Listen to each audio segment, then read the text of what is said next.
आप सभी को मेरा नमस्कार। मैं हूँ सुपरवाइज़र सुनीता बैस।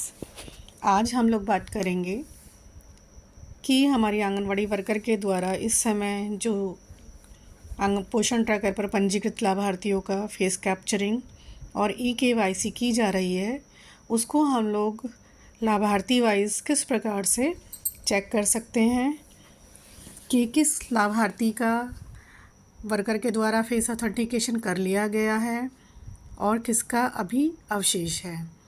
तो इसके लिए शुरू करते हैं।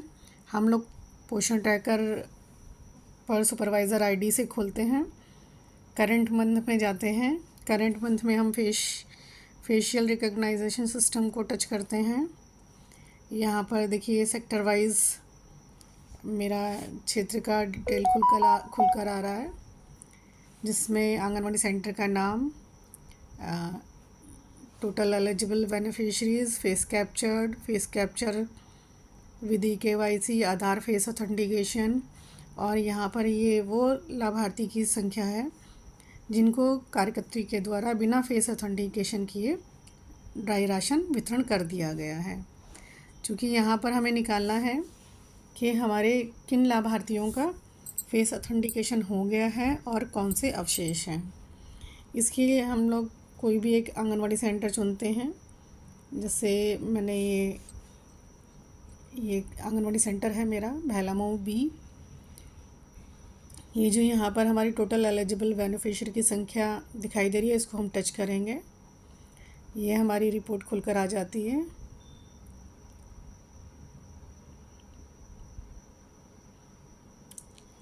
यहाँ पर ये प्रदेश का नाम, परियोजना का नाम, ज़िले का नाम सब आ रहा है। चूँकि ये शीट गूगल शीट पर खुली हुई है, तो इसको हम लोग अपने हिसाब से सेट भी कर सकते हैं कि जो चीज़ हमें देखनी है हम उसको बड़ा कर लेंगे। देखिए जिस प्रकार से अब यहाँ पर ये लाभार्थी का नाम है तो मैंने इसको बड़ा कर दिया है। यहाँ पर एज ग्रुप है, इसके बाद हमारा ये जेंडर है, मेल फीमेल। यहाँ पर अभिभावक और हस्बैंड का नाम है जो आधार में पंजीकृत हैं। यहाँ पर ये फेस ऑथेंटिकेशन का है, जिनका हुआ है उनके आगे एस लिखा है, जिनका नहीं हुआ है उनके आगे नो लिखा है। इसी प्रकार से ये ई-केवाईसी का कॉलम है, ये आधार ऑथेंटिकेशन का कॉलम है और ये मोबाइल वेरिफिकेशन का कॉलम है।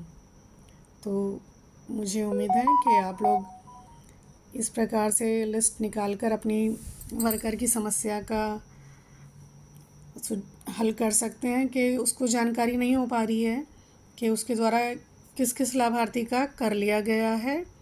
हालांकि उनको बताया गया है कि वो जिन लाभार्थियों का ई-केवाईसी करते जाएं वो लिस्ट बनाती जाएं, पर तब भी अभी बहनों हमारी बहुत सारी वर्कर्स ऐसी हैं जो इस कार्य को सही ढंग से नहीं कर पा रही हैं या नहीं समझ पा रही हैं। तो ये उनके लिए एक आसान सा, अगर हम लोग चाहें तो उनको ये लिस्ट निकाल कर दे सकते हैं, जिससे वह उनको जानकारी हो जाएगी कि उनके द्वारा किस लाभार्थी का अभी फेस ऑथेंटिकेशन ई-केवाईसी करना अवशेष रह गया है। तो बहनों, मुझे उम्मीद है आपको मेरे द्वारा दी गई जानकारी अच्छी लगेगी, आप इसका उपयोग अपने सेक्टर में कर पाएंगी। अगर मेरा वीडियो आपको अच्छा लगे तो आप लाइक, शेयर और सब्सक्राइब ज़रूर करें। धन्यवाद।